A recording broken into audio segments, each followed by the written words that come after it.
खूंखार भूखा घोड़ा। राजा कृष्णदेव राय के दरबार में एक दिन अरब देश का एक व्यापारी आया। उसके पास कुछ बेहद सुंदर, हट्ठे-कट्ठे और ताकतवर अरबी घोड़े थे। व्यापारी ने घोड़ों की इतनी तारीफ की कि राजा कृष्णदेव राय उनका सौदा करने के लिए उत्सुक हो गए। महाराज, ये घोड़े युद्ध के लिए सबसे उपयुक्त हैं। इनकी ताकत, तेजी और सहन शक्ति बेजोड़ है। अरब के राजा भी ऐसे घोड़े अपने दरबार में रखते हैं, व्यापारी ने गर्व से कहा। राजा कृष्णदेव राय ने घोड़ों को ध्यान से देखा।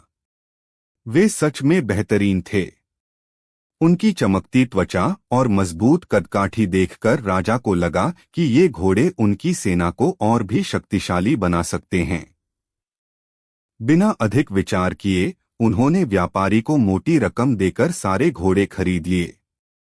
व्यापारी खुशी खुशी अपने देश लौट गया। घोड़े तो आ गए, लेकिन समस्या यह थी कि उनके लिए महल में पर्याप्त जगह नहीं थी। महल का अस्तबल पहले से ही घोड़ों से भरा हुआ था।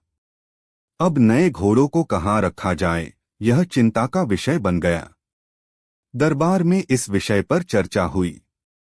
राजगुरु ने सुझाव दिया, महाराज, जब तक इन घोड़ों के लिए नया अस्तबल तैयार नहीं हो जाता, हमें इन्हें अस्थायी रूप से दरबारियों, मंत्रियों और प्रजा में बांट देना चाहिए। एक मंत्री ने समर्थन किया और उनकी देखभाल के लिए प्रत्येक व्यक्ति को हर महीने एक स्वर्ण मुद्रा भी दी जाए। इससे घोड़ों की देखभाल भी हो जाएगी और राजा का आदेश भी पूरा होगा।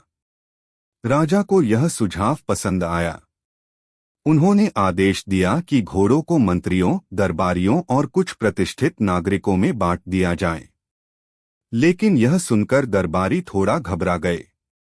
उन्हें पता था कि इन शक्तिशाली घोड़ों की देखभाल आसान नहीं होगी। लेकिन राजा के आदेश का उल्लंघन करना असंभव था, इसलिए सभी ने घोड़े ले लिए और अपने अपने घर चले गए। घोड़े शक्तिशाली थे, लेकिन उनका पेट भी उतना ही बड़ा था। वे रोज ढेर सारा चारा खाते थे। महीने में मिलने वाली एक स्वर्ण मुद्रा उनकी देखभाल के लिए पर्याप्त नहीं थी। लेकिन चूंकि ये राजा के घोड़े थे, कोई उनकी देखभाल में कमी भी नहीं कर सकता था। मंत्रियों और दरबारियों ने घोड़ों को खिलाने के लिए अपने खर्चों में कटौती करनी शुरू कर दी। कुछ ने अपना भोजन कम कर दिया, कुछ ने कर्ज ले लिया और कुछ ने गहने बेचकर घोड़ों के लिए चारा खरीदा। लेकिन कोई भी राजा से अपनी परेशानी कहने की हिम्मत नहीं कर पा रहा था। तेनालीराम को भी एक घोड़ा मिला था, लेकिन वह अन्य दरबारियों की तरह घोड़े की देखभाल में अपनी जमा पूंजी नहीं लगाना चाहता था।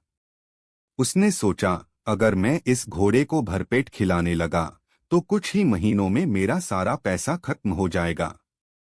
मुझे कोई और तरीका सोचना होगा। तेनालीराम ने घोड़े को अपने घर के एक अंधेरे, संकरे कमरे में बांध दिया। उस कमरे में केवल एक छोटी सी खिड़की थी, जिससे रोशनी भी मुश्किल से अंदर जाती थी। उसने तय किया कि वह घोड़े को दिन भर भूखा रखेगा और केवल शाम को थोड़ा सा सूखा चारा देगा। अगर दिन भर भूखा रहेगा तो शाम को सूखी घास भी इसे स्वादिष्ट लगेगी, तेनालीराम ने मन में सोचा। जैसा उसने सोचा था वैसा ही हुआ। भूखा घोड़ा शाम को जैसे ही खिड़की से गिराई गई घास देखता, तुरंत उस पर टूट पड़ता। लेकिन धीरे धीरे वह कमजोर और गुस्सैल होने लगा। कुछ महीनों बाद महल में नया अस्तबल बनकर तैयार हो गया। राजा ने घोषणा की कि अब सभी लोग घोड़ों को वापस महल ले आएं।